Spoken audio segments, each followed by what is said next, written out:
যেমনটা শুনছিলেন, গাজায় চলমান অভিযান শেষ হলেও পুরো গাজা উপত্যকার নিয়ন্ত্রণ থাকবে ইসরায়েলের হাতে, এমন দাবি করেছেন ইসরায়েলের প্রধানমন্ত্রী বেনিয়ামিন নেতানিয়াহু। এদিকে অধিকৃত পশ্চিম তীরে কূটনৈতিকদের লক্ষ্য করে গুলি চালানোর ঘটনায় ইসরায়েলের বিরুদ্ধে নিন্দার ঝড় উঠেছে। এই ঘটনার তদন্ত ও দায়ীদের জবাবদিহির দাবি জানিয়েছেন ইউ পররাষ্ট্র বিষয়ক প্রধান কাজা কালাস। আন্তর্জাতিক চাপ, বিশ্ব সম্প্রদায়ের মানবিক আহ্বান সবকিছু উপেক্ষা করে গাজায় আগ্রাসন বাড়িয়েছে ইসরায়েল। স্থানীয় সময় বৃহস্পতিবারও একের পর এক বিমান হামলায় কেঁপে ওঠে উপত্যকাটির বেশ কয়েকটি অঞ্চল। প্রাণ যায় অর্ধশতাধিক ফিলিস্তিনির। অভিযানের কথা জানিয়ে জাবালিয়া শরণার্থী শিবির সহ কয়েকটি এলাকা থেকে বাস্তুচ্যুত ফিলিস্তিনিদের অবিলম্বে সরে যাওয়ার নির্দেশ দিয়েছে নেতানিয়াহু বাহিনী। চলমান ইসরায়েলি হামলা অবরোধে গাজায় প্রকট হচ্ছে মানবিক সংকট। তীব্র খাদ্য, বিশুদ্ধ পানি ও ওষুধের সংকটে বাসিন্দারা। ইসরায়েল সম্প্রতি প্রায় 100 ট্রাক উপত্যকায় প্রবেশের দাবি করলেও জাতিসংঘ বলছে নিরাপত্তা শঙ্কা থাকায় সরবরাহ করা যাচ্ছে না ত্রাণ। উপত্যকায় প্রবেশের অপেক্ষায় সারি সারি ত্রাণ ট্রাক। চলমান অভিযান শেষ হলেও পুরো উপত্যকার নিয়ন্ত্রণ ইসরায়েলের হাতে থাকবে বলে দাবি করেছেন বেনিয়ামিন নেতানিয়াহু। যুদ্ধ বন্ধে জুড়ে দিয়েছেন বেশ কিছু শর্ত। হামাসকে নির্মূল করা না পর্যন্ত চলমান অভিযান চলবে। অভিযান শেষে পুরো উপত্যকার নিয়ন্ত্রণ ইসরায়েলের হাতে থাকবে। আমি যুদ্ধবন্ধে প্রস্তুত, তবে সেজন্য কিছু শর্ত আছে। সব ইসরায়েলি জিম্মির মুক্তি, হামাসের ক্ষমতা থেকে পদত্যাগ, নিরস্ত্রীকরণ এবং হামাসের নেতাদের গাজা থেকে বিতাড়িত করতে হবে। ফিলিস্তিনিদের গাজা থেকে সরিয়ে অন্যত্র পুনর্বাসন করার ট্রাম্পের পরিকল্পনা বাস্তবায়ন করতে হবে, যে পরিকল্পনা যুগান্তকারী ও পুরোপুরি কার্যকরী। এদিকে বুধবার অধিকৃত পশ্চিম তীরের জেনিনে বিদেশি কূটনীতিকদের ওপর গুলি চালায় ইসরায়েলি বাহিনী। নেতানিয়াহু বাহিনীর এমন উদ্ধত আচরণে নিন্দার ঝড় উঠেছে। এ ঘটনার তদন্ত ও দায়ীদের জবাবদিহির দাবি জানিয়েছেন ইউ পররাষ্ট্র বিষয়ক প্রধান কাজা কালাস। নিন্দা জানিয়েছে রাশিয়া, চীন, সৌদি আরব, ফ্রান্স সহ এশিয়া ও ইউরোপের বেশ কয়েকটি দেশ। তেল আবিবের দাবি, কূটনীতিকরা অনুমতি ছাড়া এলাকায় প্রবেশ করায় গুলি করে সতর্ক করেছে ইসরায়েলি সেনারা। মাসুম রাব্বি, চ্যানেল 24। যুক্তরাষ্ট্রের ওয়াশিংটনে বন্দুকধারীর গুলিতে ইসরায়েলি দূতাবাসের 2 কর্মকর্তা নিহত হয়েছে। ওয়াশিংটন ডিসির ক্যাপিটালে একটি জাদুঘরের সামনে এই ঘটনা ঘটে। শহরের মেট্রোপলিটন পুলিশ ডিপার্টমেন্ট জানায়, এই ঘটনায় শিকাগোর অধিবাসী 30 বছর বয়সী যুবককে আটক করা হয়েছে। গ্রেফতারের সময় ফ্রি প্যালেস্টাইন বলে স্লোগান দেয় অভিযুক্ত সেই ব্যক্তি। রাজ্য সরকার বিষয়টি তদন্ত করছে বলে জানিয়েছেন যুক্তরাষ্ট্রের প্রতিরক্ষা মন্ত্রী।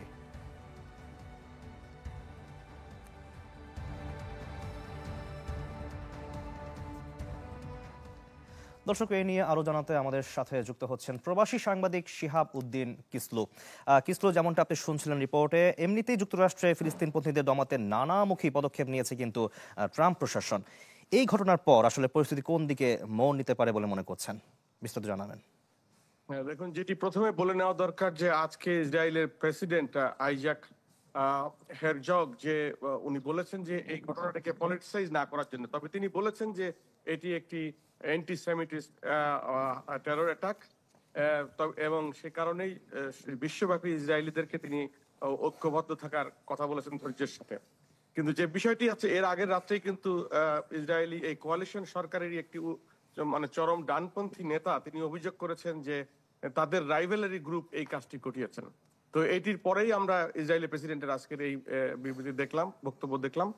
আর এর মধ্যে যে বিষয়টি হচ্ছে, যে 2 জন মারা গেছে সেটি কিন্তু আসলে তারা 2 জন কিন্তু একটি দম্পতি, এবং তারা যে কাজটা করতেন তারা কিন্তু প্যালেস্টাইনি ইয়ুথ এবং ইসরায়েলের মধ্যে তাদের একটা কনসিলিয়েশন, অর্থাৎ তাদের মধ্যে সৌহার্দ্য সম্প্রীতি গড়ে তোলার কাজ করতেন এই যুক্তরাষ্ট্রে ইসরায়েলি দূতাবাসের স্থানীয় স্টাফ হিসাবে, অর্থাৎ এখানকার রিক্রুট হিসাবে, স্থানীয় রিক্রুট হিসাবে। তো সেই জায়গা থেকে এটা অত্যন্ত সব মৃত্যুই মর্মান্তিক, কিন্তু এই বিষয়টি খুবই ভিন্ন ভাবে দেখা হচ্ছে যে তারা তো আসলে যে ইসরায়েল এবং গাজার দীর্ঘদিনের যে সংকট নিয়ে যে এই 2 পক্ষের মানুষের মধ্যে যে বোঝাপড়াটা, সেটিকে আসলে রিকনসিলিয়েশনের দিকে নিয়ে যাওয়ার জন্য তারা কাজ করতেন, এটি একটি ব্যাপার।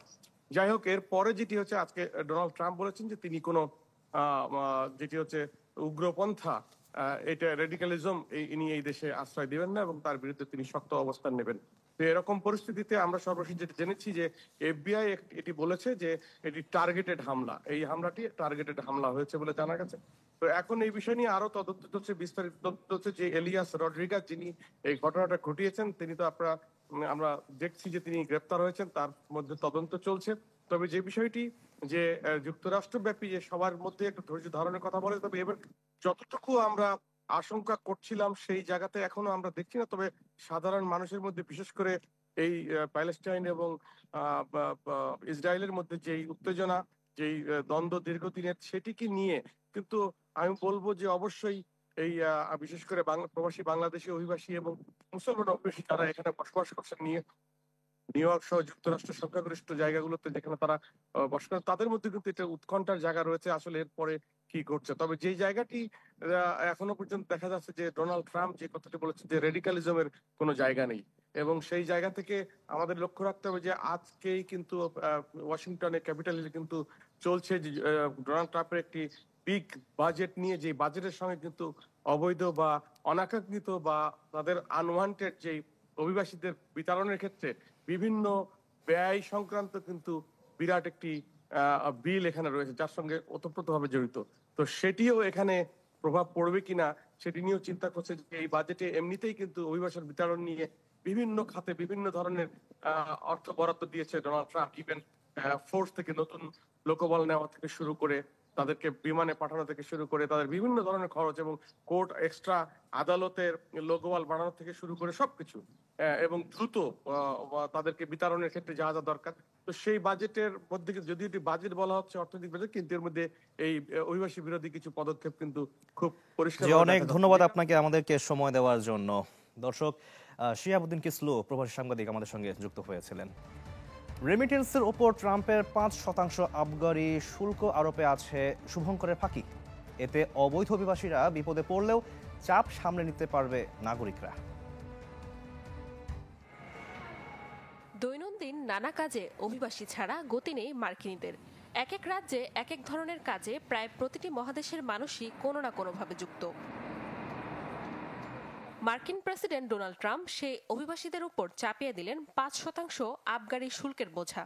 এতে কিছুটা বিপাকে পড়বে দেশটিতে থাকা অবৈধ কিংবা নিবন্ধনের অপেক্ষায় থাকা অভিবাসীরা। অথচ মাইগ্রেশন পলিসি ইনস্টিটিউটের হিসেবে দেশটির শীর্ষ অভিবাসী রাজ্যগুলো কৃষি, নির্মাণ, প্রযুক্তি, স্বাস্থ্যসেবায় নির্ভর করে এদের উপর। আর এর মাধ্যমে মোট 5টি খাতে $5 বিলিয়ন সাশ্রয় হবে বলে পূর্বাভাসও দেওয়া হয়েছে। তথ্য বলছে যুক্তরাষ্ট্রের $30 ট্রিলিয়ন জিডিপির 2.5 থেকে $3 ট্রিলিয়ন অবদান দেশটিতে থাকা 54 মিলিয়ন অভিবাসীর। দেশটির মোট জনসংখ্যার 16% অভিবাসীর মধ্যে নিবন্ধিত 77 ও অনিবন্ধিত 23%রা আর্থিক নানা মাধ্যমে নিজ দেশে অর্থ পাঠিয়ে থাকে। যেহেতু মার্কিন নাগরিকদের অ্যাকাউন্ট থেকে অর্থ পাঠালে নেই শুল্ক, তাই বিপাকে পড়বে না নাগরিকত্ব পাওয়া অভিবাসীরা। আর বাকিরা ক্রিপ্টো, অন্যের অ্যাকাউন্ট ও বিনিয়োগ দেখিয়ে পার পেয়ে যাবে। তাই 1100 পৃষ্ঠার one big beautiful bill act মার্কিন অর্থনীতিকে আবারও নড়বড়ে করবে, তাতে কোনো সন্দেহ নেই। দেশটির অর্থ বিভাগের হিসেবে 2024 সালে যুক্তরাষ্ট্র থেকে অভিবাসীরা $88 বিলিয়ন পাঠিয়েছে নিজ দেশে। নাদিয়া ইসলাম তুলি, চ্যানেল 24। মৌসুমী ঝড় ও ভারী বৃষ্টিতে নাকাল ভারতের বেশ কিছু রাজ্য। বুধবার আচমকা ঝড় বৃষ্টিতে দিল্লিতে বিদ্যুৎহীন হয়ে পড়ে রাজধানীর একাংশ। ঝড়ের দাপটে বহু জায়গায় ভেঙে পড়ে গাছ ও বৈদ্যুতিক খুঁটি। মণিপুরে ঘুমের মধ্যে গাছ উপড়ে আহত হয়েছেন বেশ কয়েকজন। আর 6 জেলায় কমলা সতর্কতা জারি করেছে আলিপুর। সতর্কতা জারি হয়েছে পশ্চিমবঙ্গেও।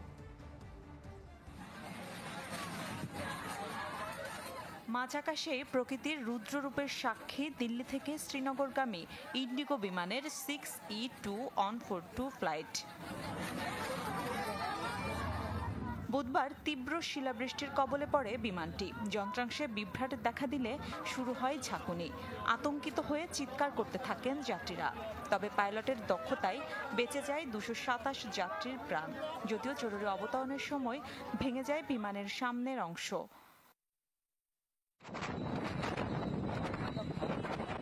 ভারী বৃষ্টিতে নাকাল অবস্থা দিল্লিতেও। বুধবার আচমকা ঝড় বৃষ্টিতে বিদ্যুৎহীন হয়ে পড়ে রাজধানীর একাংশ। ঝড়ের দাপটে বহু জায়গায় ভেঙে পড়ে গাছ ও বৈদ্যুতিক খুঁটি। জলাবদ্ধতায় বন্ধ হয়ে যায় গুরুত্বপূর্ণ বেশ কিছু সড়ক। ব্যাহত হয় বিমান চলাচলও। এদিকে আকস্মিক ঝড় বৃষ্টির কবলে কলকাতা সহ পশ্চিমবঙ্গের কয়েক রাজ্য। শুক্রবার পর্যন্ত 6 জেলায় কমলা সতর্কতা জারি করেছে আলিপুর। নাকাল অবস্থা মুম্বাই, বেঙ্গালুরুতেও। দুর্যোগের আশঙ্কায় উত্তরবঙ্গের জেলাগুলো। মণিপুরে গাছপালা উপড়ে আহত হন বেশ কয়েকজন।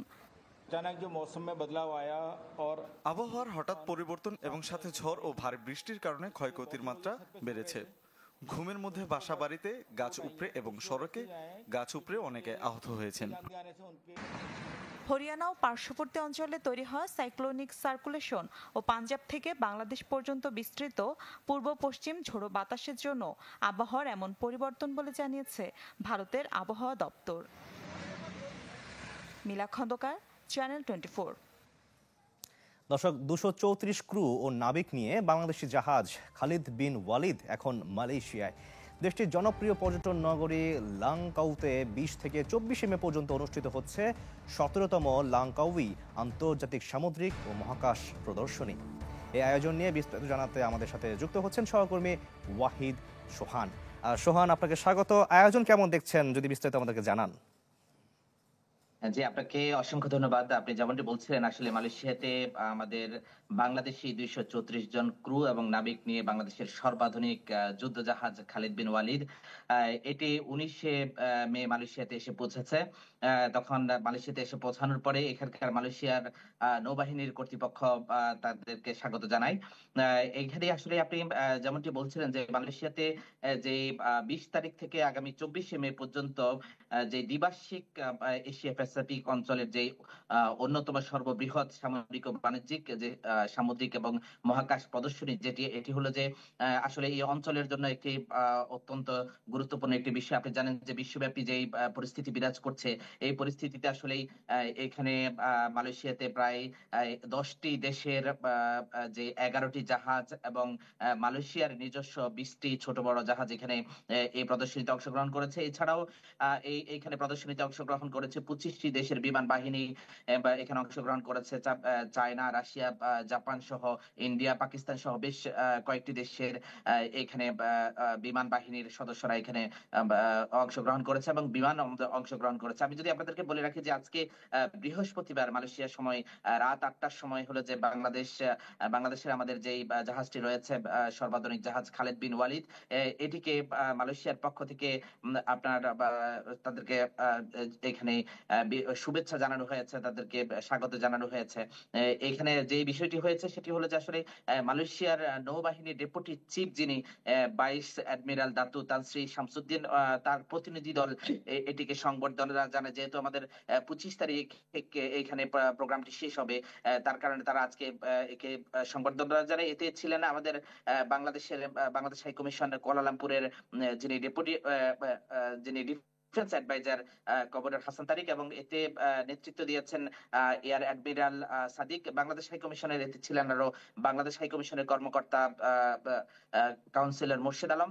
আমি আপনাদেরকে যদি বলি, আমাদের এখানে মালয়েশিয়াতে যে এখানে মেলাটি চলছে, এখানে যেই প্রদর্শনীটি চলছে, আজকে মালয়েশিয়া সরকারের যেই প্রতিরক্ষা মন্ত্রী রয়েছেন তিনি একটি বিষয় উল্লেখ করেছেন যে আসলে তারা এই পর্যন্ত 11 মিলিয়ন রিঙ্গিতের তারা চুক্তি সই করেছেন, এবং যেটি গত 2023 সালে যেটি ছিল 10 মিলিয়ন রিঙ্গিতের যেই চুক্তি ছিল, এটি এবার 11 মিলিয়নে উত্তীর্ণ হয়েছে। এবং এই অঞ্চলের যে শান্তি শৃঙ্খলা এবং এই অঞ্চলকে একটি সমৃদ্ধ সামরিক শক্তিতে রূপান্তরিত করার জন্য আসলে আজকের যে মেলাটি এখানে চলছে, যে প্রদর্শনী চলছে লাংকাউইতে, এটি অত্যন্ত গুরুত্বপূর্ণ। আমি আপনাকে আরেকটি বিষয় বলে রাখি, আসলে আমাদের যে খালিদ বিন ওয়ালিদ যে আমাদের যুদ্ধ জাহাজটি এখানে রয়েছে, এটি আজকে সারাদিন মালয়েশিয়ার নৌবাহিনী সহ বিভিন্ন দেশের যে নৌবাহিনীর সদস্যরা এখানে কর্মকর্তারা এখানে এসেছেন, তারা এটি ভিজিট করেছেন। এবং অত্যন্ত গুরুত্বপূর্ণ যে বিষয়টি সেটি হলো যে খালিদ বিন ওয়ালিদের যেই যারা নেতৃত্ব দিয়ে জানিয়েছেন, যারা বাংলাদেশ থেকে এসেছেন, ক্যাপ্টেন এজাজ তিনি আমাদেরকে যে বিষয়টি জানিয়েছেন সেটি হলো যে আসলে এখানে প্রায় 1000-এর বেশি বিদেশি নাগরিকরা এটিকে ভ্রমণ করেছে, এটিকে দেখেছে এবং তারা অত্যন্ত সন্তুষ্টি প্রকাশ করেছে। ওয়াহিদ সোহান, আপনাকে অসংখ্য ধন্যবাদ আমাদের সঙ্গে যুক্ত হওয়ার জন্য। দর্শক, মালয়েশিয়া থেকে যুক্ত হয়েছিলেন আমাদের সহকর্মী ওয়াহিদ সোহান। এবারে H&S গ্লাসওয়্যারের সৌজন্যে কান ফিল্ম ফেস্টিভ্যালের খবর জানাবো।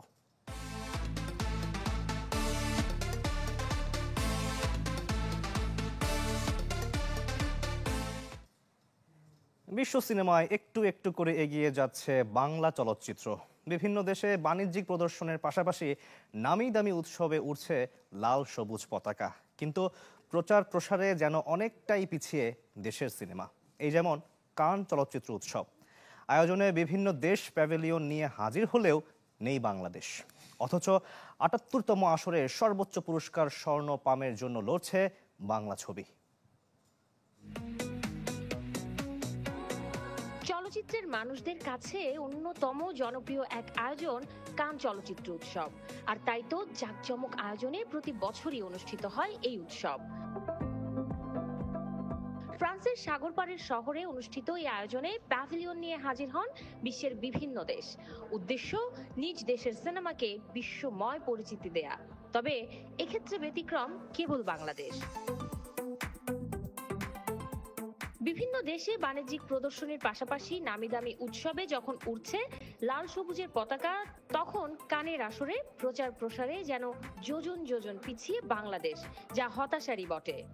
হয়তো কানের বাংলাদেশে পতাকা নেই, প্যাভিলিয়ন নেই, বুথ নেই, কিন্তু এবছরও শর্ট ফিল্ম কম্পিটিশন অফিসিয়াল সিলেকশনে আলী রয়েছে। বাংলাদেশকে পরিচিত করার মতো একটা প্যাভিলিয়ন নেই, যেটা আমরা বুক ফুলে বলবো এই কান ফিল্ম ফেস্টিভ্যালে যেটা আমাদের প্যাভিলিয়ন, আমাদের পতাকাটা পথ করে উঠবে, আমরা দেখে শান্তি পাবো। ৭৮তম কান চলচ্চিত্র উৎসবে মূল প্রতিযোগিতায় আছে বাংলাদেশের ছবি আলী। স্বর্ণপামের দৌড়ে থাকা এই সিনেমার নির্মাতা বললেন, এই উদ্যোগ নিতে হবে সরকারের থেকে কোনো রকমের সাপোর্ট না আসে তাহলে ডেফিনেটলি অনেক দ্রুত কোনোভাবেই কোনো কিছু আগাবে না। খুব বেশি অর্থ নয়, বিশ্ব দরবারে নিজেদের সৃষ্টি কৃষ্টি তুলে ধরতে প্রয়োজন সদিচ্ছা, যার বড্ড অভাব দেশের প্রতিটি সরকারের। বিশ্ব চলচ্চিত্রে যখন একটু একটু করে এগিয়ে যাচ্ছে বাংলা সিনেমা, একটু একটু করে বাংলা চলচ্চিত্রের বাড়ছে গুরুত্ব, বাড়ছে চাহিদা, তখন কান চলচ্চিত্র উৎসবের মতো বিশ্বের অন্যতম চলচ্চিত্র উৎসবের আসরে নেই বাংলাদেশের কোনো প্যাভিলিয়ন। এটা সত্যি দুঃখজনক, হতাশার। শাহরিন জেবিন, চ্যানেল 24, কান ফিল্ম ফেস্টিভ্যাল, ফ্রান্স। আজ মন বড় চঞ্চলা, H&S প্রেসার কুকারের কারণে ময়ূরী নাচে। H&S রাইস কুকারের কারণে। কুকার, আস্থা ও নির্ভরতার প্রতীক। আর এই ছিল আজকের ইসলামী ব্যাংক PLC ওয়ার্ল্ড নিউজ টুডেতে। ধন্যবাদ সকলকে সঙ্গে থাকার জন্য।